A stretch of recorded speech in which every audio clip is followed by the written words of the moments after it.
সুতরাং জিহাদ ফি সাবিলিল্লাহ আমল করার কারণে এক শ্রেণীর মানুষ আপনাকে বড় অপরাধী বলতে পারে, জিহাদ ফি সাবিলিল্লাহ আমল করার কারণে মানুষ আপনাকে জঙ্গি বলতে পারে, জিহাদ ফি সাবিলিল্লাহ আমল করার কারণে মানুষ আপনাকে রাজাকার বলতে পারে, কিন্তু আল্লাহর বক্তব্য আযমু দারাজাতান ইনদাল্লাহ, আমি আল্লাহর কাছে জিহাদের মর্যাদা সব থেকে বেশি। সুতরাং আল্লাহর কাছে প্রিয় হওয়ার জন্য প্রয়োজনে মুসলমানরা জান এবং মাল দিয়ে আল্লাহর রাস্তায় জিহাদ করে জীবন বিসর্জন দেবে। তবু 1 ইঞ্চি মাটি বাংলার জনগণ কোন স্বৈর শাসকের হাতে ছেড়ে দেবে না, জোরে বলেন ঠিক কিনা? এই সাহাবী নামদার হযরত আবু দুজানা রাদিয়াল্লাহু তাআলা আনহু, দেখেন দিনের কেমন মুজাহিদ ছিলেন। লক্ষ্য করুন ঘটনার দিকে। উহুদ যুদ্ধের প্রাককালে আল্লাহ নবী, বিশ্ব নবী সাহাবীদেরকে নিয়ে বসা, ডাক দিয়ে বলেন, আমি এখন আমার তরবারি দিতে চাই। এই তরবারির হক কে আদায় করতে পারবে, এই তরবারির হক যিনি আদায় করতে পারবে তার হাতে আমি আমার তরবারি তুলে দিতে চাই। আল্লাহ নবী বিশ্ব নবীর এই ডাকে হযরত আবু দুজানা হাত উঁচু করলেন, ইয়া রাসূলুল্লাহ, আমি জানতে চাই এই তরবারির হক কি? নবীজি আপনি আমাকে বলেন এই তরবারির হক কি? আল্লাহ নবী বিশ্ব নবী বলেন, এই তরবারি দিয়ে, এই তলোয়ার দিয়ে কোনো মুসলমানকে আঘাত করা যাবে না এবং কোনো কাফেরের ভয়ে ময়দান ছেড়ে পালানো যাবে না। হয়তো তুমি শহীদ হয়ে যাবে, না হয় তুমি বিজয় অর্জন করবে, তবু যুদ্ধের ময়দান থেকে মুসলমানরা পালাতে পারবে না, যুদ্ধের ময়দান থেকে তুমি পালাতে পারবে না। ইতিহাসের দিকে তাকালে দেখা যাবে মুসলমানরা বাতিলের ভয়ে, কাফেরের ভয়ে কোন ময়দান ছেড়ে পালায় যায় নাই, জোরে বলেন ঠিক কিনা? এ মুসলমানরা যদি পালাতো তাহলে বদর যুদ্ধে মাত্র 313 জন নিয়ে রাসূল বিজয় রক্তিম যুদ্ধ ছিনিয়ে আনতে পারতেন না। এ মুসলমানরা পালানোর মতো জাতি না। যদি তাই হতো, উহুদ যুদ্ধে বিজয় হতো না, বদর প্রান্তরে বিজয় হতো না, মুতার প্রান্তরে বিজয় হতো না, খাইবার প্রান্তরে বিজয় হতো না, খন্দক প্রান্তরে বিজয় হতো না। এ মুসলমান সেই মুসলমান যারা ভূমধ্য সাগর পাড়ি দিয়ে সেনাপতি তারেক বিন জিয়াদের নেতৃত্বে গোটা ইউরোপের পথে প্রান্তরে মুসলমানরা কালিমার উড্ডয়ন করেছে। এই স্পেন, এই কর্ডোবা, এই রিয়াল মাদ্রিদ মুসলমানরা কোরআন দিয়ে 600 বছর শাসন করেছে। মুসলমানরা জানে এই পথ কণ্টকাকীর্ণ কুসুমাস্তীর্ণ নয়। এই পথে থাকতে গেলে কারো হাত থাকবে না, কারো পা থাকবে না। কাফেররা মুসলমানদেরকে কুচকাটা করবে, তবু আল্লাহর দ্বীনকে আল্লাহর জমিনে বাস্তবায়ন করার জন্য বাতিলের কাছে এক মুহূর্তের জন্য মাথা নত করে নেয়, জোরে বলেন ঠিক কিনা? আমার প্রাণের ভাইরা, এই মুসলমানরা কোন ময়দান ছেড়ে বাতিলের ভয়ে পালায়। আল্লাহ নবী বিশ্ব নবী যখন এই কথা বললেন, হযরতে আবু দুজানা রাদিয়াল্লাহু তাআলা আনহু হাত উঁচু করলেন, নবীজি আমি আপনার তলোয়ার নিতে চাই, আমি আপনার তরবারিটা নিতে চাই। আল্লাহ নবী বিশ্ব নবী হযরতে আবু দুজানার কথায় আশ্বস্ত হয়ে তরবারিটা তার হাতে দিয়ে দিলেন। আল্লাহু আকবার বলেন। হযরতে জুবাইর ইবনুল আওয়াম রাদিয়াল্লাহু তাআলা আনহু বলেন, আল্লাহ রাসূল সাল্লাল্লাহু আলাইহি ওয়াসাল্লাম হযরত ওমর রাদিয়াল্লাহু তাআলা আনহুর হাতে তরবারিটা না হয় নাই দিলেন, কিন্তু আমাকে তো দিতে পারতেন, কারণ আমি রাসূলের আপন ফুফু সাফিয়া বিনতে আব্দুল মুত্তালিবের পুত্র। নবী আমাকে কেন তরবারি দিলেন না? সুঠামদের অধিকারী, 7 ফিট লম্বা আমি, যেমন আমার শক্তি তেমন আমার সাহস, আমাকে না দিয়ে হালকা পাতলা একজন সাহাবী হযরতে আবু দুজানার হাতে কেন তরবারিটা তুলে দিলেন? আমি দেখতে চাই। আল্লাহ নবী বিশ্ব নবীর সাহাবী হযরত আবু দুজানা রাদিয়াল্লাহু তাআলা আনহু সামনে অগ্রসর হলেন। হযরত জুবাইর ইবনুল আওয়াম রাদিয়াল্লাহু তাআলা আনহু পিছনে পিছনে যাচ্ছে। হঠাৎ করে হযরত আবু দুজানা নবী করিম সাল্লাল্লাহু আলাইহি ওয়াসাল্লামের তরবারি নিয়ে তার মুখ থেকে, তার জবান থেকে কবিতার কয়েকটি পংক্তি তার জবান থেকে উচ্চারণ করেছিলেন যে আমার হাতে নবীজির তরবারি, আজকে দুনিয়াবাসী দেখবে আমি কেমন করে নবীজির তরবারির হক আমি আদায় করতে পারি। আল্লাহ নবী বিশ্ব নবী সাহাবী হযরত আবু দুজানা উহুদের প্রান্তরে নামলেন। অসংখ্য কাফেরকে কুচু কাটা করে দিয়ে জাহান্নামে পাঠিয়ে দিলেন। যেখানেই তিনি যাচ্ছেন সেখানেই কাফেরদের অন্তরে ত্রাস সৃষ্টি হচ্ছে। কাফেররা তার ভয়ে ভীত সন্ত্রস্ত হতে লাগলো। এক পর্যায়ে যখন শেষ প্রান্তে চলে আসলেন, তখন তিনি দেখতে পেলেন আবু সুফিয়ানের স্ত্রী হিন্দার নেতৃত্বে কাফেরদের মনোবল বৃদ্ধি করার জন্য মহিলারা, সুন্দরী রমণীরা কবিতা পাঠ করতেছে। আল্লাহ নবী বিশ্ব নবীর সাহাবী হযরতে আবু দুজানা যেই মাত্র সেখানে চলে গেলেন, সঙ্গে সঙ্গে পিনপতন নীরবতা, স্তব্ধ নীরব হয়ে গেল। আমার প্রাণের ভাইরা, হযরত আবু দুজানা রাদিয়াল্লাহু তাআলা আনহুর রক্ত মাখা তরবারি দেখে সকলেই নীরব নিস্তব্ধ হয়ে গেল এবং হযরত আবু দুজানা রাদিয়াল্লাহু তাআলা আনহু আবু সুফিয়ানের স্ত্রী হিন্দার মাথা বরাবর তার তরবারিটা রাখলেন। তার মাথা বরাবর তরবারিটা রেখেই তিনি এবার নামায় নিলেন। হযরত জুবাইর ইবনুল আওয়াম রাদিয়াল্লাহু তাআলা বলেন, ভাই এত বড় সুযোগ পেয়ে আপনি হাসরা করলেন কেন? আপনার কাছে জানতে চাই। বলছে, আপনি কি জানেন না এটা কার তরবারি? বলছে, হ্যাঁ আমি জানি, এটা নবীজির তরবারি। বলছে, এটা যদি নবীজির তরবারি হয় তাহলে আমি চাইনি এই তরবারি কোনো দুর্বলের রক্ত আর কোনো মহিলার রক্ত দ্বারা এই তরবারিকে আমি কলুষিত করতে। সেখান থেকে ফিরে আসার সময় একজন বীর পালোয়ান কাফেরের সঙ্গে দেখা হয়ে গেল। হযরত আবু দুজানার সামনে পড়ে গেল। দুই জনের মধ্যে সংঘর্ষ শুরু হয়ে যাবে। এমন অবস্থায় হযরত জুবাইর ইবনুল আওয়াম রাদিয়াল্লাহু তাআলা আনহু মনে মনে বলতেছেন, আমি এবার দেখব রাসূলের তরবারির হক কিভাবে সে আদায় করতে পারে। আল্লাহ নবী বিশ্ব নবীর সাহাবী হযরত আবু দুজানা যার হাতে নবীজি তরবারি উঠায় দিয়েছিলেন, হযরত আবু দুজানা রাদিয়াল্লাহু তাআলা আনহু সঙ্গে সঙ্গে দুইজনের মধ্যে যখন শুরু হয়ে গেল যুদ্ধ, প্রথম আঘাত করার সঙ্গে সঙ্গে হযরতে আবু দুজানার ঢালটা ভেঙে গিয়ে তিনি সামান্য পরিমাণ আঘাত প্রাপ্ত হলেন কাঁধে। আমার প্রাণের ভাইরা, দ্বিতীয়বার তিনি সজোরে আঘাত করলেন। আঘাত করার সঙ্গে সঙ্গে ওই কাফেরের পেট থেকে দ্বিখণ্ডিত হয়ে জমিনে পড়ে গেল। জোরে বলেন আল্লাহু আকবার। হযরত জুবাইর ইবনুল আওয়াম রাদিয়াল্লাহু তাআলা বলেন, আমি এখন বুঝতে পেরেছি নবীজি আমার হাতে তরবারিটা না দিয়ে কেন হালকা পাতলা সাহাবী হযরত আবু দুজানার হাতে তরবারিটা উঠিয়ে দিয়েছিলেন। বিপ্লব মানে জীবন দেয়া বসে থাকা নয়, সে কোনদিন আসবে না রে, করো যদি ভয়। আসবে বিজয়, রক্ত আর জীবনের বিনিময়। কথা বলেন, কথা বলেন। আসবে বিজয়, রক্ত আর জীবনের বিনিময়। বিপ্লব মানে জীবন দেয়া বসে থাকা নয়, সে কোনদিন আসবে না রে, করো যদি ভয়। লড়াইয়ের ওই ময়দানেতে যেতে তোমাকে হবে, প্রয়োজনে সব রক্তটুকু জমিনেই ঢেলে দেবে। লড়াইয়ের ওই ময়দানেতে যেতে তোমাকে হবে, প্রয়োজনে সব রক্তটুকু জমিনেই ঢেলে দেবে। তবুও তোমায় লড়তেই হবে, মানিবে না পরাজয়।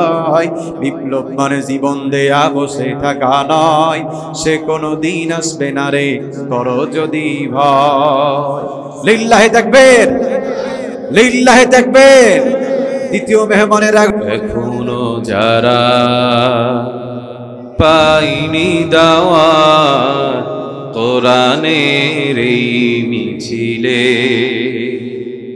এখনো যারা পাইনি দাওয়াত কোরআনের এই মিছিলে, শুনিয়ে দেই চলো সত্যবাণী, শুনিয়ে দেই চলো সত্যবাণী। পথ বাতলে দে আমলে, বলে দেই বুকে টেনে, জান্নাতে একা আমি যাব না তো ভাই, তোমাকেও জান্নাতি দলে নিতে চাই। জান্নাতে একা আমি যাব না তো ভাই, তোমাকেও জান্নাতি দলে নিতে চাই। সালাতে আসো যদি প্রতি আজানে, জেনে রেখো এলে তুমি ফুল বাগানে। সালাতে আসো যদি প্রতি আজানে, জেনে রেখো এলে তুমি ফুল বাগানে। যে বাগে রহম ঝরে হই রসনাই, যে বাগে রহম ঝরে হই রসনাই। শুধু তাই, শুধু তাই, আহা শুধু তাই, তোমার তোমাকেও জান্নাতি দলে নিতে চাই। জান্নাতে একা আমি যাব না তো ভাই, তোমাকেও জান্নাতি দলে নিতে চাই। সাথী হলে তুমি একামাতে দিনে, আল্লাহর রঙে হবে দুনিয়া রঙিন। আসবে ফিরে রাশেদার যুগ, আসবে ফিরে রাশেদার যুগ। মাজলুম ফিরে পাবে রহমের দিন। এই পথ আল্লাহর রাসূলের পথ, যেই পথে সর্বদা থাকে রহমত। এই পথ আল্লাহর রাসূলের পথ, যেই পথে সর্বদা থাকে রহমত। প্রাণে প্রাণে নাজাতের বাজবে সানাই, প্রাণে প্রাণে নাজাতের বাজবে সানাই। শুধু তাই, শুধু তাই, আহা শুধু তাই, তোমাকেও সে মিছিলে স্বাগত জানাই। জান্নাতে একা আমি যাব না তো ভাই, তোমাকেও জান্নাতি দলে নিতে চাই। জান্নাতে একা আমি যাব না তো ভাই, তোমাকেও মানুষ যখন আত্মমর্যাদায় বিস্মিত অতল গহ্বরে তলিয়ে যাচ্ছিল, এমনই এক দুর্দিনে মানবতার বন্ধু, ত্রাণকর্তা, মুক্তিদাতা হযরত মুহাম্মদ সাল্লাল্লাহু আলাইহি ওয়াসাল্লাম আল্লাহর দিনকে আল্লাহর জমিনে বাস্তবায়ন করার লক্ষ্যে বাতিল শক্তির হাতে অগণিতবার নির্যাতিত হয়েছেন। সেই মহাপুরুষের প্রতি হৃদয়ের সবটুকুন ভালোবাসা, আবেগ উজাড় করে দিয়ে পড়ছি সাল্লাল্লাহু আলাইহি ওয়াসাল্লাম। নবীজি বলেন, যে ব্যক্তি আমার নাম শোনার পরে দরুদ পড়ে না, ওই ব্যক্তি পৃথিবীর সব থেকে কৃপণ। অন্য বর্ণনায় নবীজি বলেন, যে ব্যক্তি আমার নামে সকালে এবং সন্ধ্যায় দরুদ পড়বে, সে জান্নাতে আমার সঙ্গে থাকবে। আসতে বলেন সুবহানাল্লাহ। আবার অন্তরস্থল থেকে দরুদ ও সালাম পেশ করছি, সকলেই বলছি সাল্লাল্লাহু আলাইহি ওয়াসাল্লাম। ইতিহাস বলে পৃথিবীর যত স্বৈর শাসক তাদের ক্ষমতার মসনদ টিকিয়ে রাখার জন্য কোন মানুষের উপরে জুলুমের স্টিম রোলার চালিয়েছিল, টুডে অ্যান্ড টুমোরো তারা সব থেকে লাঞ্ছিত অবস্থায় ক্ষমতাচ্যুত হয়েছে। কথা বলেন, কথা বলেন। আল্লাহর সঙ্গে পাল্লা দিয়ে ইতিহাসে কোন স্বৈর শাসক টিকে থাকতে পারে নাই, জোরে বলেন ঠিক কিনা। ফেরাউন পাল্লা দিয়েছিল, টিকে থাকতে পারে নাই।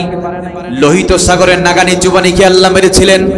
নমরুদ পাল্লা দিয়েছিল, টিকে থাকতে পারে নাই। আল্লাহ তাআলা লাঞ্ছিত বঞ্চিত করে দুনিয়া ছড়া করেছেন। সর্বশেষ আমরা দেখেছি খুনি হাসিনা আল্লাহর সঙ্গে পাল্লা দেওয়ার কারণে, আলেম ওলামার প্রতি নির্যাতন করার কারণে আজকে তার করুণ পরিণতি ভোগ করতে হয়েছে, যারা বলেন ঠিক কিনা। এই অবৈধ খুনি হাসিনা একদিকে মডেল মসজিদ নির্মাণ করেছে, অন্যদিকে আল্লামা সাঈদীকে 13টি বছর কারারুদ্ধ করে রেখেছে। আল্লামা সাঈদীর কি অপরাধ ছিল? একমাত্র অপরাধ কোরআনের দাওয়াত মানুষের দ্বারে দ্বারে পৌঁছে দেওয়ার কারণে, কথা বলেন ঠিক কিনা। আল্লামা সাঈদী যেই জায়গায় কথা বলতেন, তার আওয়াজ শুনে লক্ষ লক্ষ মানুষ ভিড় জমাতো। কি সুন্দর কণ্ঠ আল্লাহ পাক তাকে দান করেছিলেন, জোরে বলেন ঠিক কিনা। আল্লামা সাঈদী সুরিত কণ্ঠ দিয়ে যদি মানুষকে আহ্বান করতেন, মুহূর্তের মধ্যে মানুষ, লক্ষ লক্ষ মানুষ সমবেত হয়ে যেত। একটাই মাত্র অপরাধ, কোরআনের দাওয়াত, কোরআনের হক কথা মানুষের কাছে প্রচার করার জন্য, জোরে বলেন ঠিক কিনা। এই অবৈধ খুনি হাসানে একদিকে নিজেকে ইমানদার বলে দাবি করেছে, অন্যদিকে বলেছে এবার মা দুর্গা আসার কারণে ফসল ভালো হয়েছে, জোরে বলেন নাউজুবিল্লাহ। একদিকে নিজেকে মুসলমান বলে দাবি করেছে, অন্যদিকে কোরআনের মাহফিল 144 ধারা জারি করেছে, জোরে বলেন ঠিক কিনা। অনুমতি নিতে গেলে মেম্বার বলে চেয়ারম্যানের কাছে যাও, চেয়ারম্যান বলে এমপির কাছে যাও, এমপি বলে ডিসির কাছে যাও, ডিসি বলে মন্ত্রীর কাছে যাও। অনুমতি তো হয় না, বরং যারাই অনুমতি নিতে যায় এদের নামে 116 জন আলেমের নামে মিথ্যা তালিকা তৈরি করে কোরআনের আওয়াজকে তারা বন্ধ করতে চেয়েছিল, যারা বলেন ঠিক কিনা। কিন্তু কোরআনের আওয়াজ বন্ধ করতে পেরেছে? জোরে বলেন। জেনে রাখো জালিম স্বৈর শাসকেরা আজকে আল্লাহর সঙ্গে পাল্লা দেওয়ার কারণে খুনি হাসিনা, অবৈধ হাসিনার কি অবস্থা হয়েছে। আর যদি বাংলার জমিনে কোন স্বৈর শাসক জন্মগ্রহণ করতে চায়, প্রয়োজনে ছাত্র জনতা আর একটা রক্তক্ষয়ী যুদ্ধের সাক্ষী হবে, তবুও 1 ইঞ্চি মাটি বাংলার জনগণ কোন স্বৈর শাসকের হাতে ছেড়ে দেবে না। চলে বলেন ঠিক কিনা? ক্ষমতার বাহাদুরি চিরদিন থাকে।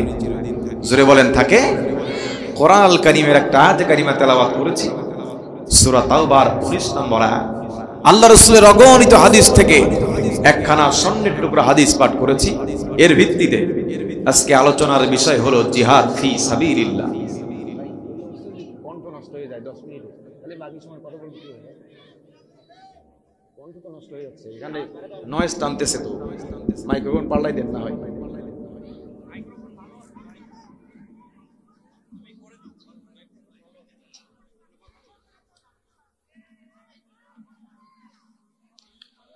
আলোচনার বিষয় হলো জিহাদ ফি সাবিলিল্লাহ। জিহাদ শব্দটি আরবি জাহাদা শব্দ থেকে এসেছে, যার অর্থ হলো দু পক্ষের মধ্যে পারস্পরিক প্রচেষ্টা। এই জিহাদের প্রতিপক্ষ হতে পারে নিজের নফস, কিংবা জিহাদের প্রতিপক্ষ হতে পারে কাফের শক্তি, অথবা এই জিহাদ হতে পারে জিহাদ ফি সাবিলিল্লাহ। এই জিহাদ হতে পারে মানুষকে খুশি করার জন্য, আবার এই জিহাদ হতে পারে আল্লাহকে খুশি করার জন্য। যদি কোনো মানুষকে খুশি করার জন্য জিহাদ হয়, তাহলে আল্লাহর দরবারে কবুল হবে। জোরে বলেন হবে। আল্লাহ নবী বিশ্ব নবীর সাহাবী হযরতে মূসা রাদিয়াল্লাহু তাআলা আনহু হাদিস বর্ণনা করেন। বুখারী শরীফের 2810 নম্বর হাদিসে তিনি বলেন, যা রাজুলুন ইলান নবী সাল্লাল্লাহু আলাইহি ওয়াসাল্লাম, এক ব্যক্তি রাসূলের কাছে আসলো, জিজ্ঞেস করলো, ইয়া রাসূলুল্লাহি আর রাজুলু ইউকাতিলু লিল মাগনাম, কেউ কেউ জিহাদ করে, কেউ কেউ যুদ্ধ করে গনিমতের মাল পাওয়ার জন্য, এই উদ্দেশ্যে কেউ কেউ জিহাদ করে। আবার আর রাজুলু ইউকাতিলু লিযিকরি, কেউ কেউ জিহাদ করে আমার যশ খ্যাতি সম্মান যেন দুনিয়ায় ছড়িয়ে পড়ে, এই উদ্দেশ্যে। আবার কেউ কেউ জিহাদ করে আর রাজুলু ইউকাতিলু লিয়ুরা মাকানুহু, আবার কেউ কেউ জিহাদ করে আমাকে যেন মানুষ বিশিষ্ট বলে, বিশিষ্ট উপাধি দেয়, এজন্য। ইয়া রাসূলুল্লাহি ফামান ফি সাবিলিল্লাহ, এই তিন ব্যক্তির মধ্যে দিনের প্রকৃত মুজাহিদকে? নবীজি বলেন, মান কাতালা লিতাকুনা কালিমাতুল্লাহি হিয়াল উলিয়া ফাহুয়া ফি সাবিলিল্লাহ, যে ব্যক্তি আল্লাহর দ্বীনকে আল্লাহর জমিনে কায়েম করার জন্য, যে ব্যক্তি আল্লাহর দ্বীনকে আল্লাহর জমিনে বাস্তবায়ন করার জন্য লড়াই করে, এই ব্যক্তি হলো দ্বীনের প্রকৃত মুজাহিদ। জোরে বলেন সুবহানাল্লাহ। কিন্তু আমাদের সমাজে এমন লোক আছে যারা আলেম বিদ্বেষী, ইসলাম বিদ্বেষী, এই জিহাদ আর জঙ্গিবাদ তারা মিলায় ফেলে। জিহাদ করলেই তারা আলেমদের ট্যাগ লাগিয়ে দেয় যে জঙ্গি। জোরে বলেন নাউজুবিল্লাহ। কিন্তু জিহাদ এক জিনিস আর জঙ্গি আরেক জিনিস, আকাশ পাতাল পার্থক্য। সন্ত্রাস দমনে মুসলমানরা যেই ভূমিকা পালন করে সেটাই হলো জিহাদ। সন্ত্রাসী কর্মকাণ্ড যারা করে, এদের কাজ হলো হত্যার চেয়েও জঘন্য। আল্লাহ তাআলা কোরআন আল কারীমের মধ্যে বলেন, ওয়াল ফিতনাতু আসাদ্দু মিনাল কতল, অন্য জায়গায় বলেন ওয়াল ফিতনাতু আকবারু মিনাল কতল, অর্থাৎ ফিতনা, সন্ত্রাস, জঙ্গিবাদ হত্যা অপেক্ষা বড় অপরাধ। বুঝা গেল এই ফিতনা, সন্ত্রাস, জঙ্গিবাদ হত্যার চেয়েও জঘন্য এবং এর শাস্তি ভয়ঙ্কর। আল্লাহ তাআলা কোরআন আল কারীমে সূরা মায়েদা 33 নম্বর আয়াতের মধ্যে বলেন, ইন্নামা জাযাউল লাযীনা ইউহারিবুনা আল্লাহা ওয়া রাসূলাহু ওয়া ইয়াসআউনা ফিল আরদি ফাসাদান আইয়ুকাত্তালু আও ইউসাল্লাবু আও তুকাত্তা'a আইদিহিম ওয়া আরজুলুহুম মিন খিলাফিন আও ইউফাউ মিনাল আরদ যালিকা লাহুম খিzyun ফিদ দুনিয়া ওয়ালাহুম ফিল আখিরাতি আযাবুন আযীম। এই আয়াতে মুহারিবা শব্দের অর্থ আল্লাহ এবং আল্লাহ রাসূলের বিরুদ্ধাচরণ করা, তাদের হুকুমের বিপরীত কিছু করা। ইবনে কাসিরের ভাবার্থ এসেছে চুরি করা, ডাকাতি করা, ব্যভিচার করা ইত্যাদি। কাফেরদের ব্যাপারে এই আয়াত নাজিল হয়েছে, কারণ কাফের মানেই হচ্ছে বিশৃঙ্খলা, অশান্তি, অরাজকতা সৃষ্টিকারী। শুধু তাই নয়, অত্যাচার, অনধিকার, মানবতা বিরোধী কাজই হলো কাফেরদের। জোরে বলেন ঠিক কিনা? জগৎ বিখ্যাত তাফসীর ইবনে কাসিরের লেখক বুখারী শরীফের ৬৮০২ নম্বর হাদিস খানা এই আয়াতের শানে নজুল হিসেবে পেশ করেছে। হযরতে আনাস ইবনে মালিক রাদিয়াল্লাহু তাআলা আনহু বলেন, উরাইনা এলাকার কিছু লোক মদিনায় আগমন করলো, কিন্তু মদিনার আবহাওয়া তাদের অনুকূল হলো না। আল্লাহ নবী বিশ্ব নবীর কাছে চলে আসলো, ইয়া রাসূলুল্লাহি, ইয়া হাবিবাল্লাহ, আমরা অসুস্থ হয়ে পড়েছি। নবী করিম সাল্লাল্লাহু আলাইহি ওয়াসাল্লাম তাদেরকে যাকাতের উটের কাছে পাঠালেন, বললেন তোমরা উটের প্রস্রাব এবং দুধ পান করো। রাসূল করিম সাল্লাল্লাহু আলাইহি ওয়াসাল্লামের নির্দেশে তারা উটের প্রস্রাব এবং দুধ পান করার সঙ্গে সঙ্গে তারা সুস্থ হয়ে গেল। রাসূলের নির্দেশে উটের প্রস্রাব এবং দুধ পান করার সাথে সাথেই তারা সুস্থ হয়ে গেল।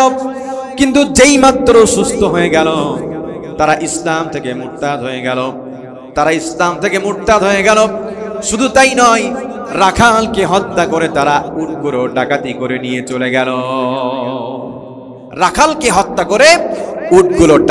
নিয়ে চলে গেল।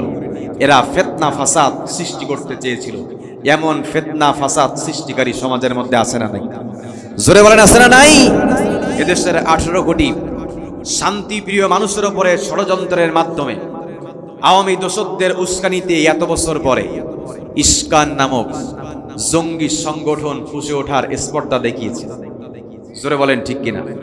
সম্প্রতি চট্টগ্রামের মেধাবী কৃতি সন্তান সাইফুল ইসলাম আলিফ ভাইকে ধরে নিয়ে রাস্তার উপরে ফেলে জবিং করা হয়েছে। কথা বলেন ঠিক কিনা?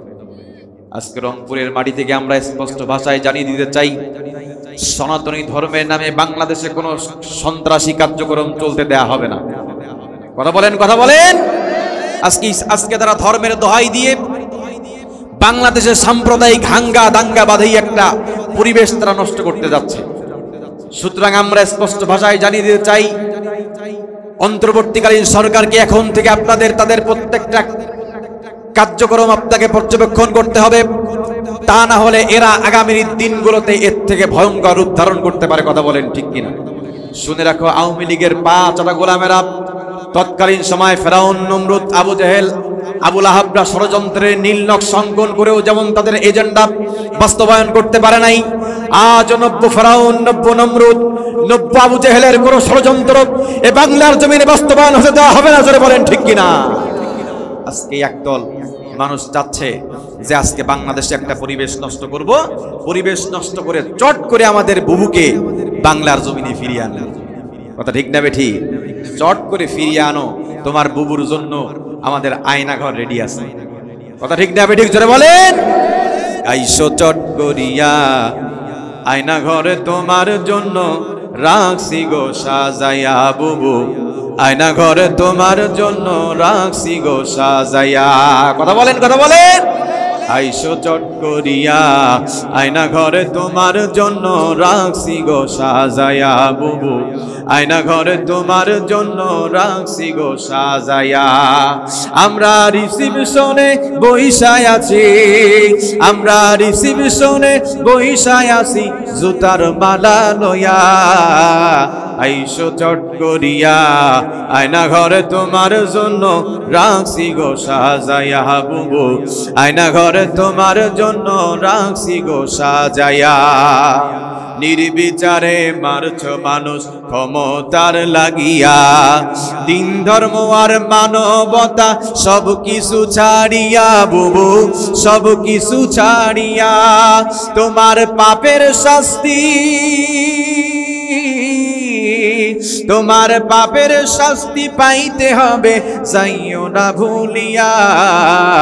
আয়নাঘর তোমার জন্য রাখছি গো সাজায়া বুবু, আয়না ঘরে তোমার জন্য রাখছি গো সাজায়া।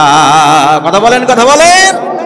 সুতরাং ভালো হয়ে যাও মাসুদ, ভালো হয়ে যাও। কথা ঠিক না বেঠি? ভালো হয়ে যাও মাসুদ তুমি, এই কথাকে বলবে আর পালিয়ে গেল কাউয়া কাদের, কেউ জানে না খবর তার, ভালো হয়ে যা। আজকে বাংলাদেশের পরিবেশ নষ্ট করে জুডিশিয়াল কুর মাধ্যমে তারা প্ল্যান পরিকল্পনা করে বাংলার জমিনে ঢোকার জন্য তারা পায়তারা করতেছে। আজকে মুসলমানরা প্রয়োজনে জীবন বিসর্জন দেবে, প্রয়োজনে মুসলমানরা বুকে তাজা রক্ত জমি ঢেলে দিয়ে প্রমাণ করবে, আবারও প্রয়োজনে হাজার হাজার ছাত্র জনতা জিহাদ করে শরীরে তাজা রক্ত জমি ঢেলে দেবে, তবুও বুবুকে এই বাংলার জমিনে আসতে দেওয়া হবে না। জোরে বলেন ঠিক কিনা? রিটার্ন টু মাই পয়েন্ট, যেই কথা বলতেছিলাম, আল্লাহ নবী বিশ্ব নবী ওই সমস্ত লোককে যারা ইসলাম থেকে মুরতাদ হয়ে গেল, বিশ্ব নবী তাদেরকে ধরে আনার জন্য বললেন। আল্লাহ নবী বিশ্ব নবীর কাছে ধরে আনা হলো। রাসূল করিম সাল্লাল্লাহু আলাইহি ওয়াসাল্লামের নির্দেশে তাদের হাত কেটে নেওয়া হলো, বিপরীত দিক থেকে তাদের পা কেটে নেওয়া হলো। কাদের? সন্ত্রাস, জঙ্গি, যারা পরিবেশ নষ্ট করতে চায় তাদের হাত কেটে নেওয়া হলো, তাদের পা কেটে নেওয়া হলো এবং তাদের চোখের মধ্যে গরম শলাকা ভরে দেয়া হলো। আমার প্রাণের ভাইরা, হযরতে আনাস ইবনে মালিক বর্ণনাকারী তিনি বলেন, আমি দেখেছি একজন মানুষকে মাটি কামড়াতে কামড়াতে, তৃষ্ণায় মাটি কামড়াতে কামড়াতে ছটফট করতে করতে মারা গেল।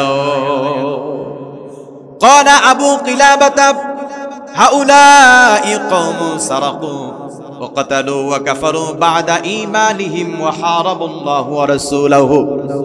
হযরত আবু কিলাবা রাহমাতুল্লাহ আলাইহি বলেন, ওই লোকগুলো এমন একটা দল ছিল যারা চুরি করেছিল, ডাকাতি করেছিল, যারা কুফরি করেছিল এবং শেষ পর্যন্ত আল্লাহ এবং আল্লাহ রাসূলের বিরুদ্ধাচরণ করেছিল।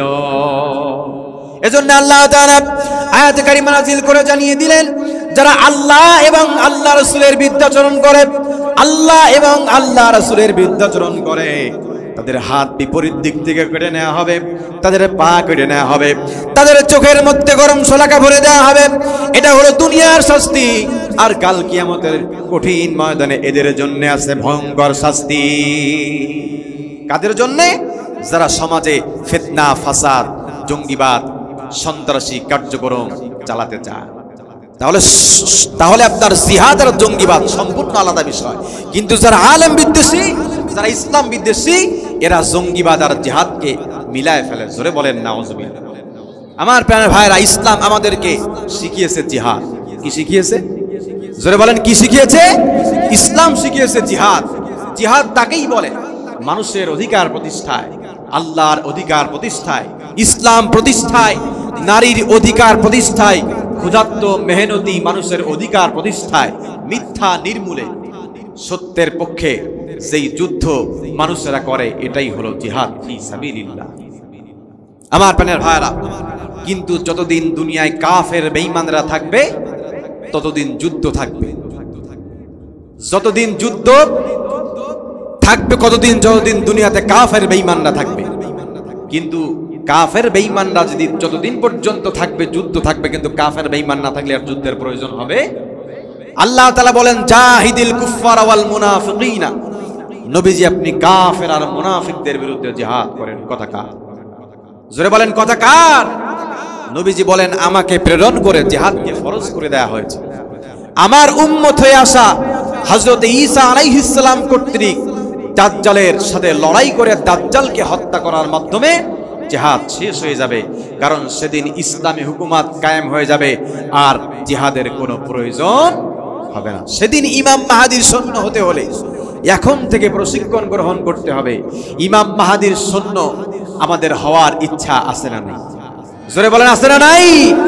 ওই মাহদীর সৈন্য রাগর যে ওঠো, শহীদি তামান্না বুকে নিয়ে, সুফিয়ানা মতবাদ রুখতে হলে এখন থেকে থাকো তৈরি হয়ে। আসবে মহাকাল, রুখতে হবে দাজ্জাল, আসবে মহাকাল, রুখতে হবে দাজ্জাল। যার এক হাতে থাকবে জান্নাত, এক হাতে থাকবে জাহান্নাম, মানুষকে বলবে ডেকে ডেকে আমি তো তোমাদের খোদা মহান। যার দিলে থাকবে ঈমান, হবে না তো সে বেঈমান। যার দিলে থাকবে ঈমান, হবে না তো সে বেঈমান। মুমিন বলবে ডেকে ঈমান নিয়ে বুকে নিশ্চিত তুই দাজ্জাল, আসবে মহাকাল, রুখতে হবে দাজ্জাল। ইমাম মাহদীর সৈন্য হতে চাই কি চাই না? জোরে বলেন চাই কি চাই না? কোরআন আল কারীমের সূরা তাওবার 19 নম্বর আয়াতে কারিমা তেলাওয়াত করেছি। আল্লাহ বলেন আজআলতুম সিকায়াতাল হাজ্জি ওয়া ইমারাতাল মাসজিদিল হারাম কামান আমানা বিল্লাহি ওয়াল ইয়াউমিল আখির ওয়া জাহাদা ফি সাবিলিল্লাহ। আল্লাহু আকবার বলেন। এই আয়াত আল্লাহ পাক কেন নাযিল করেছেন, এই আয়াতের শানে নুজুল আগে আমাদের জানা দরকার। এই আয়াতটা নাযিলের প্রেক্ষাপট কি, কেন আল্লাহ তাআলা আয়াতটা নাযিল করলেন? নোমান বিন বাশির আল আনসারী রাদিয়াল্লাহু তাআলা হাদিস বর্ণনা করেন, তিনি বলেন একদিন রাসূল সাল্লাল্লাহু আলাইহি ওয়াসাল্লাম জুমার সালাত আদায় করতেছেন, জুমার নামাজ পড়াচ্ছেন। এমত অবস্থায় নবীজির মেম্বরের কাছে কিছু সাহাবীরা বসা ছিলেন, কিছু সাহাবায়ে কেরাম বসা ছিলেন। হঠাৎ করে তাদের মধ্যে একজন বলল, ইসলাম কবুল করার পরে হাজীদের পানি পান করানো এর থেকে বড় আমল আর হতে পারে না। আরেকজন বললেন, ইসলাম কবুল করার পরে মসজিদুল হারামে রক্ষণাবেক্ষণ করা এটাই দামি আমল। তৃতীয় ব্যক্তি বলল, তোমরা যেই আমলের কথা বলতেছো এর থেকে জিহাদ ফি সাবিলিল্লাহ আল্লাহর কাছে সব থেকে দামি। হযরত ওমর রাদিয়াল্লাহু তাআলা বললেন, শুধু বললেন না, তাদেরকে ধমক দিয়ে বললেন, তোমরা কি শোনো নাই? লা তারফাউ আসওয়াতাকুম ফাওকা সাউতিন নবী, তোমাদের আওয়াজ যেন নবীজির আওয়াজের উপরে না ওঠে, অর্থাৎ নবীজির আওয়াজের থেকে যেন তোমাদের গলার আওয়াজটা উঁচু না হয়। তাদেরকে ধমক দিয়ে থামায় দিলেন এবং বললেন, তোমরা যেই বিষয় মতভেদ করতেছো নামাজ শেষ হয়ে যাওয়ার পরে আমি নবীজির কাছে জিজ্ঞেস করব। সেই দিনটা ছিল জুমার দিন। কিছুক্ষণ পরে নামাজ শেষ হয়ে গেল। আল্লাহ নবী বিশ্ব নবীর কাছে হযরত ওমর রাদিয়াল্লাহু তাআলা জিজ্ঞেস করলেন, ইয়া রাসূলুল্লাহ, ইয়া হাবিবাল্লাহ, আপনি যখন নামাজ পড়াচ্ছিলেন এমত অবস্থায় সাহাবীদের মধ্যে একটা বিষয় নিয়ে তর্ক হচ্ছিল। একজন বলল, ইসলাম কবুল করার পরে হাজীদের ইকাহুমুল ফাইজুন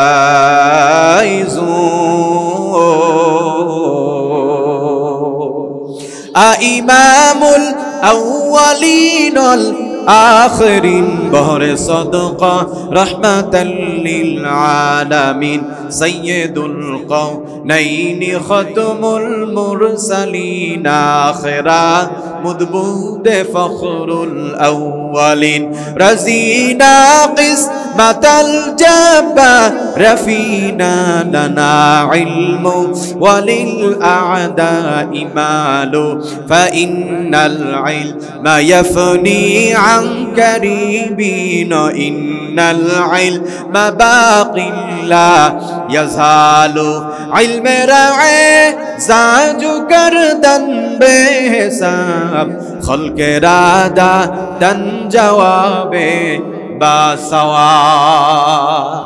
আল্লাহ তাআলা আয়াত নাযিল করে জানিয়ে দিলেন, আল্লাযীনা আমানু, যারা ঈমান আনয়ন করেছে, ওয়া হাজারু ওয়া জাহাদু, যারা হিজরত করেছে, আল্লাহর রাস্তায় যারা জিহাদ করেছে, জান এবং মাল দিয়ে আল্লাহর রাস্তায় জিহাদ করেছে, আল্লাহর রাস্তায় যারা যুদ্ধ করেছে, আ'যামু দারাজাতান ইনদাল্লাহ, ইসমে তাফজিলের সিগা সুপারলেটিভ ডিগ্রি আধিক্যতা বুঝি আল্লাহ বলেন, আ'যামু দারাজাতান ইনদাল্লাহ, আমি আল্লাহর কাছে জিহাদের মর্যাদা সব থেকে বেশি। এ বক্তব্য কার?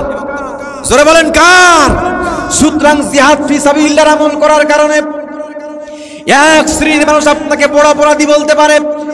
জিহাদ ফি সাবিলিল্লাহর আমল করার কারণে মানুষ আপনাকে জঙ্গি বলতে পারে। জিহাদ ফি সাবিলিল্লাহর আমল করার কারণে মানুষ আপনাকে রাজাকার বলতে পারে, কিন্তু আল্লাহর বক্তব্য আযমু দারাজাতান ইনদাল্লাহ, আমি আল্লাহর কাছে জিহাদের মর্যাদা সব থেকে বেশি। সুতরাং আল্লাহর কাছে প্রিয় হওয়ার জন্য প্রয়োজনে মুসলমানরা জান এবং মাল দিয়ে আল্লাহর রাস্তায় জিহাদ করে জীবন বিসর্জন দেবে। তবু 1 ইঞ্চি মাটি বাংলার জনগণ কোনো স্বৈর শাসকের হাতে ছেড়ে দেবে না, জোরে বলেন ঠিক কিনা? জিহাদ ফি সাবিলিল্লাহর আমল অবশ্যই মুসলমানদের মধ্যে থাকার দরকার আছে না নাই? জোরে বলেন। এই পথ কণ্টকাকীর্ণ কুসুমাস্তীর্ণ নয়, এই পথে থাকতে গেলে বাধা, হামলা, মামলার শিকার হতে হবে। কথা ঠিক না ঠিক? ইমানের পথ কাটাই ভরা, ফুল বিছানো নয়। কথা বলেন ঠিক কিনা? ইমানের পথ কাটাই ভরা, ফুল বিছানো নয়। এ পথে তায়েব বদর বালাকট কারবালা পাড়ি দিতে হয়। ইমানের পথ কাটাই ভরা, ফুল বিছানো নয়। ইমানের পথ কাটাই ভরা, ফুল বিছানো নয়। কথা বলেন ঠিক কিনা? আমার প্রাণের ভাড়া, এই পথ কণ্টকাকীর্ণ কুসুমাস্তীর্ণ নয়, এই পথে থাকতে গেলে হামলা মামলার শিকার হতেই হবে। কথা বলেন ঠিক কিনা? আমার প্রাণের ভাড়া, আল্লাহ তাআলা কোরআন আল কারীমের মধ্যে বলেন, আম হাসিবতুম আন তাদখুলুল জান্নাতা ওয়ালাম্মা ইয়ালামিল্লাহুল্লাযীনা জাহাদু মিনকুম ওয়া ইয়ালামাস সাবিরিন। আল্লাহ তাআলা বলেন, মানুষ কি মনে করেছে যে তারা এমনি এমনি জান্নাতে চলে যাবে, অথচ তাদেরকে পরীক্ষা করা হবে না? অবশ্যই তাদেরকে পরীক্ষা করা হবে। কে জিহাদের আমল করেছে আর কে ধৈর্য ধারণ করেছে, আল্লাহ দুইটা জিনিস দেখে তারপরে জান্নাতে ঢুকাবে। কথা কার? জোরে বলেন কার? আল্লাহ তাআলা অন্য আয়াতের মধ্যে বলেন, আম হাসিবতুম আন তাদখুলুল জান্নাতা ওয়ালাম্মা ইয়াতিকুম মাসালুল লাযীনা খালাউ মিন ক্বাবলিকুম মাসাতুহুমুল বাসাউ ওয়াদ-দাররা ওয়া যুলজিলু হাত্তা ইয়াকুলার রাসূল ওয়াল্লাযীনা আমানু মা'আহু মাতা নাসরুল্লাহ আলা ইন্না নাসরাল্লাহি করিব।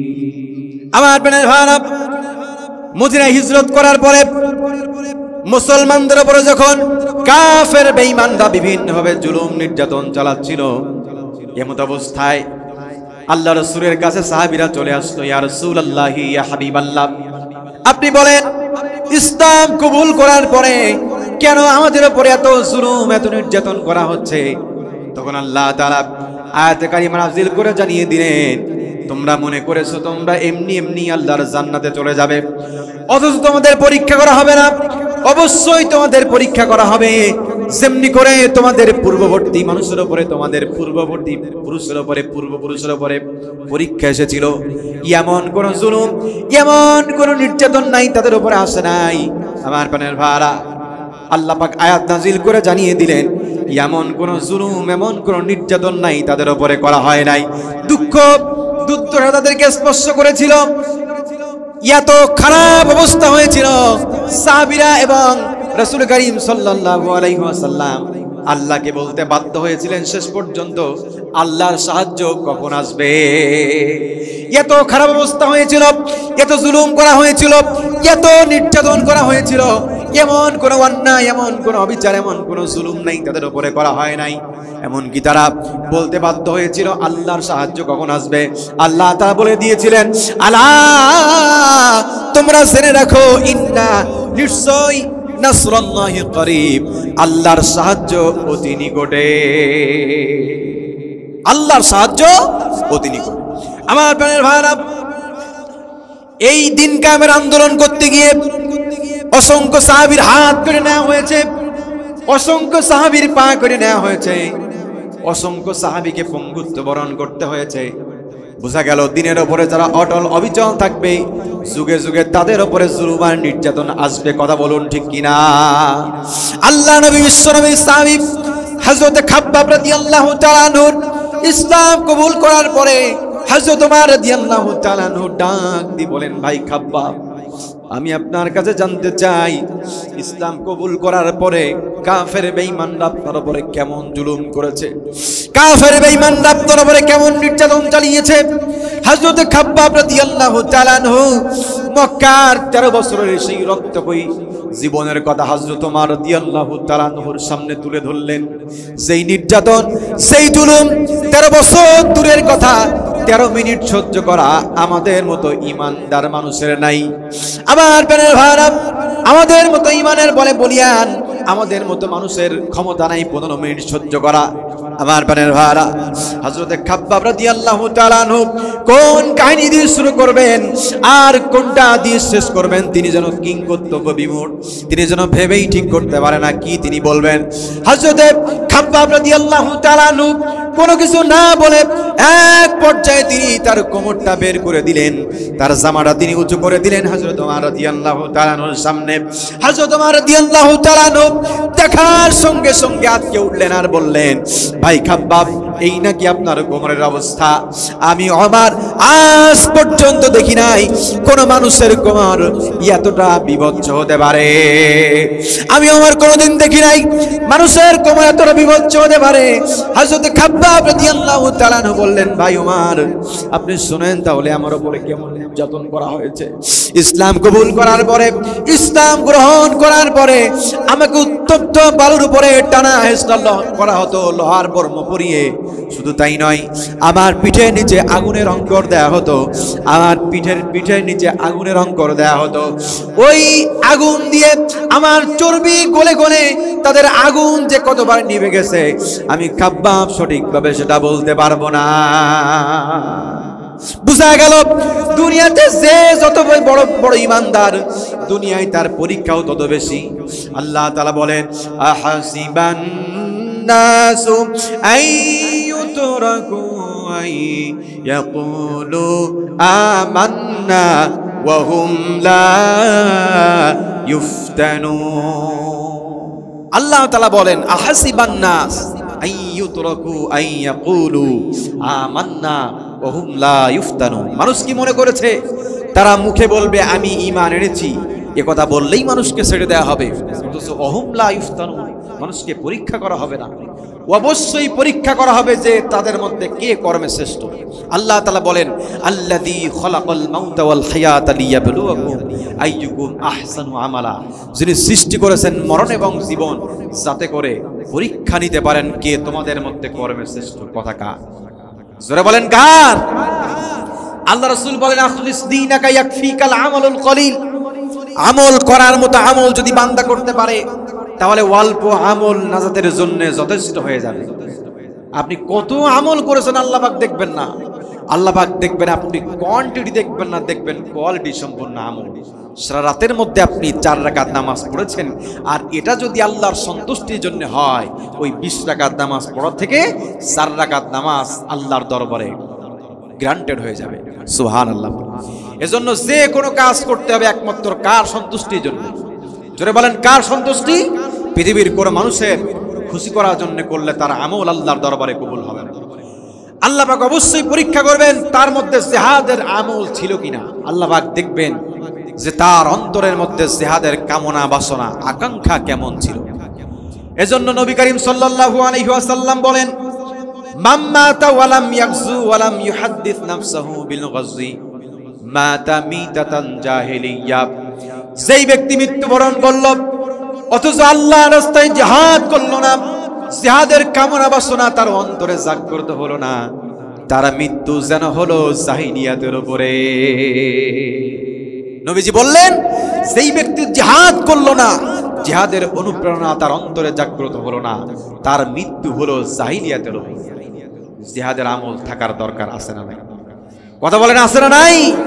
আমার প্রাণের ভাইরা, একজন মানুষ যদি সকাল 6টা ইসলাম গ্রহণ করে আর দুপুর 1টার মধ্যে মারা যায়, তাহলে তার থেকে নামাজের হিসাব নেওয়া হবে না, তার থেকে রোজার হিসাব নেওয়া হবে না, তার থেকে হজ হিসাব নেওয়া হবে না, তার থেকে যাকাতের হিসাব নেওয়া হবে না, তার থেকে কোনো হিসাব না নেওয়া হলেও একটা প্রশ্ন থেকে সে রেহাই পাবে না। সেটা হলো আল্লাহর দিনকে আল্লাহর জমিনে বাস্তবায়ন করার জন্য এতটুকু সময়ের মধ্যে কতটুকু পরিকল্পনা তোমার ছিল। সুতরাং আল্লাহর দিনকে আল্লাহর জমিনে কায়েম করার জন্য মুসলমান কারা কারা রাজি আছো? আল্লাহর জমিনে বুকের তাজা রক্ত জমিনে ঢেলে দিয়ে দিন কায়েমের জন্য জীবন বাজি রেখে প্রয়োজনে জান এবং মাল দিয়ে জিহাদ করার জন্য প্রস্তুতি গ্রহণ করতে চান কারা কারা? দুহাত উঁচু করে আল্লাহর দেখা দেয়। লিল্লাহে তাকবীর, লিল্লাহে তাকবীর। আল্লাহ পাক সকলের হাতকে কবুল করুন, জোরে বলেন আমিন। আমার প্রাণের ভাইরা, দিন কায়েমের জন্য সাহাবীরা বুকে তাজা রক্ত জমিয়ে ঢেলে দিয়েছেন, কিন্তু বাতিলের কাছে এক মুহূর্তের জন্য মাথা নত। আল্লাহ নবী বিশ্বনবীর একজন সাহাবী, নাম হলো হযরত কাতাদা রাদিয়াল্লাহু তাআলা আনহু, উহুদের প্রান্তরে রাসূল সাল্লাল্লাহু আলাইহি ওয়াসাল্লামকে লক্ষ্য করে যখন একটার পরে একটা তীর, একটার পরে একটা তরবারির আঘাত করতেছে, একজনের পর একজন সাহাবী নবীজির সামনে ঢালের মতো তার শরীরটা বেঁধে দিচ্ছেন। এক পর্যায়ে হযরত কাতাদা রাদিয়াল্লাহু তাআলা আনহু আল্লাহ নবী বিশ্বনবীর সামনে ঢালের মতো দাঁড়িয়ে গেলেন। একটার পরে একটা তীর, একটার পরে একটা তরবারির আঘাত আসতেছেন। হযরত কাতাদা রাদিয়াল্লাহু তাআলা আনহু সব আঘাতগুলো তার শরীর দিয়ে লুফে নিচ্ছেন। এক পর্যায়ে যুদ্ধ শেষে দেখা গেল 1 নয় 2 নয়, হযরত কাতাদার শরীরে 97 জায়গায় কাফেররা আঘাত করেছে। শুধু তাই নয়, যুদ্ধ করতে করতে তার চক্ষু 2টা খুলে পড়েছে, অসুবিধা হচ্ছে বলে টান দিয়ে তিনি ছিঁড়ে ফেলেছিলেন। যুদ্ধ শেষে আল্লাহ নবী বিশ্ব নবী সাহাবীদেরকে বলতেন, এই যে আমার জীবিত শহীদ সাহাবী হযরতে কাতাদা। একদিন সাহাবী রাসূলের কাছে চলে আসলেন, ইয়া রাসূলুল্লাহ, ইয়া হাবিবাল্লাহ, আমি আপনার কাছে এসেছি। রাসূল করিম সাল্লাল্লাহু আলাইহি ওয়াসাল্লাম বলেন, আমি তোমার কি আবদার রাখতে পারি?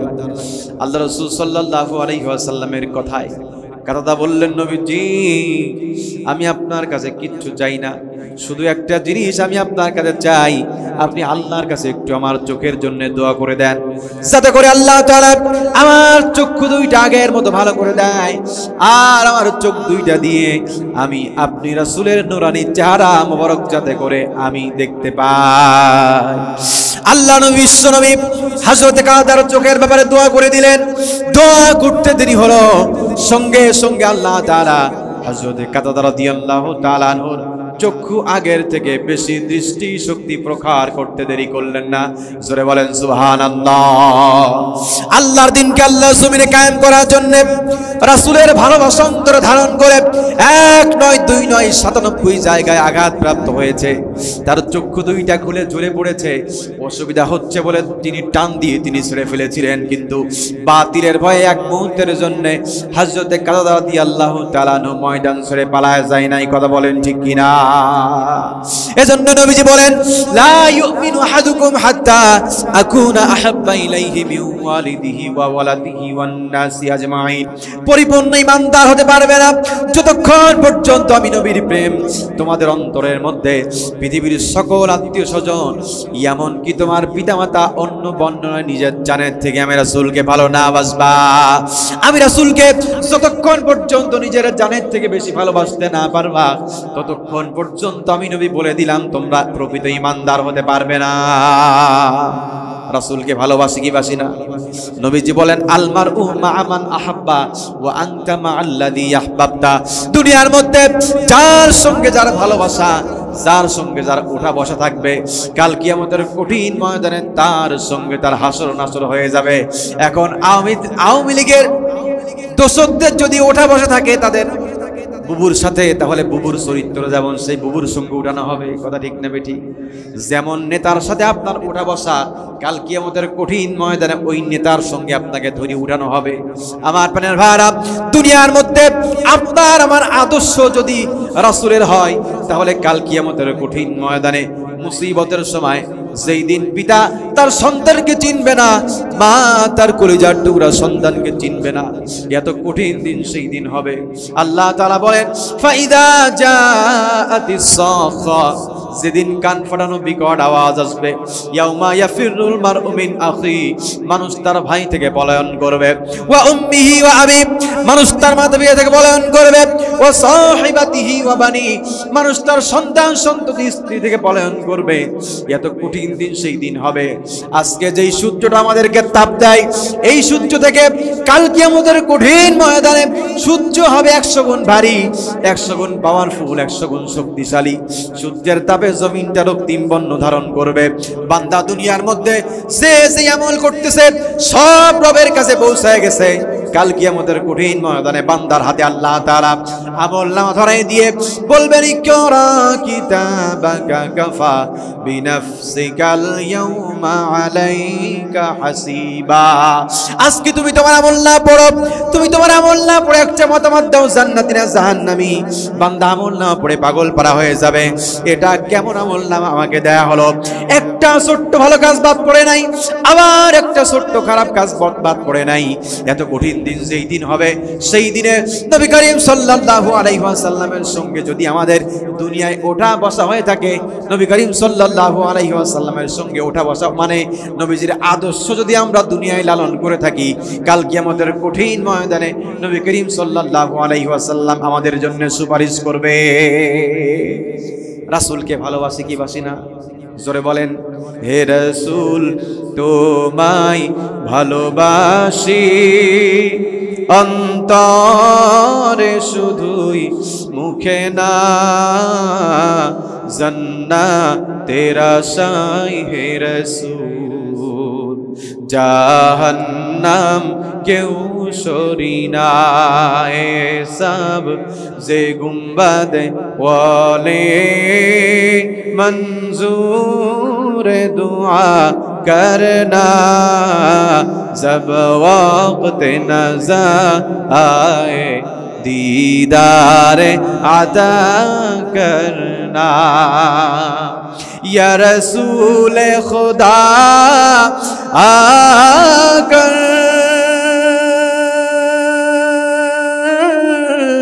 आँखों में समा जाना, या रसूल खुदा आकर आँखों में समा जाना, या दर पे बुला लेना,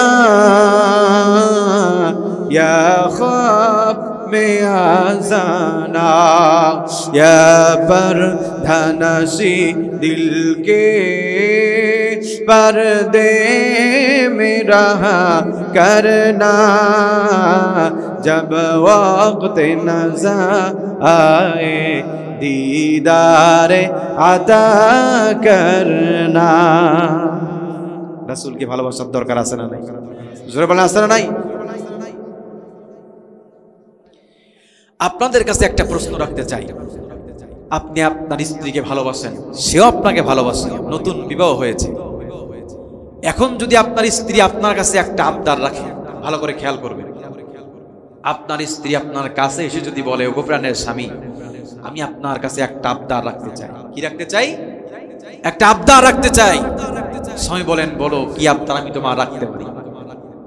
বলছে, ওগো আমার প্রাণের স্বামী, বছরের 365 দিনের 364 দিন আমি তোমার সঙ্গে থাকবো এবং তোমার ভালোবাসার কোনো কম হবে না।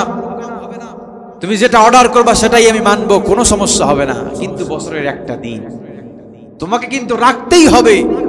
বছরের একটা দিন আমি আমার পুরনো প্রেমিকের সঙ্গে কাটাতে চাই। কার সঙ্গে? বছরের একটা দিন আমি আমার পুরনো প্রেমিকের সঙ্গে কাটাতে চাই। চাচা বলতে হলো, এমন আবদার যদি কোনো স্ত্রী স্বামীর কাছে রাখে, তাহলে সেই স্বামী কি ফেলতে পারে? ফেলতে পারে না? জোরে বলেন। প্রথম হবে মায়ের, কি হবে? জোরে বলেন, কি হবে? তারপরে 2 তালাক তো 14 গোষ্ঠী। হে রংপুরের তাওহীদি জনতা, এটা আপনি ভালো বুঝেন। তাহলে আপনি কেন বুঝেন না? আপনি নামাজ পড়তেছেন, রোজা রাখতেছেন, হজ করতেছেন, যাকাত দিতেছেন, প্রতিবেশীর হক, পিতামাতার হক, কত শত আমল আপনি আমি করতেছি।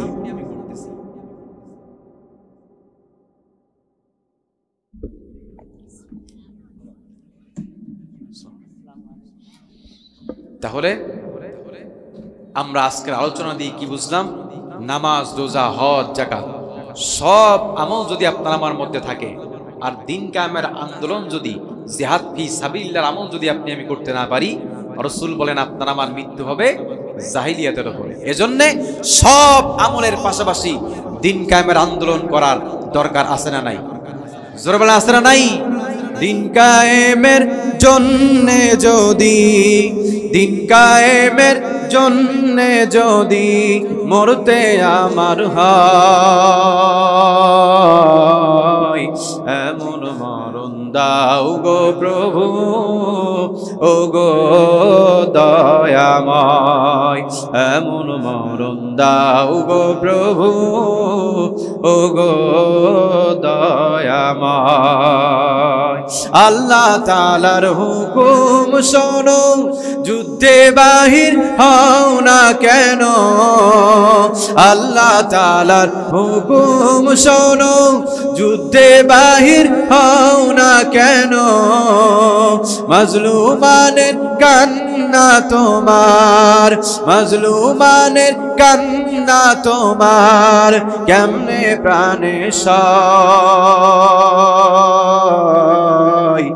এমন মরণ দাও গো প্রভু, ও গো দয়াময়, এমন মরণ দাও গো প্রভু, ও গো দয়াময়।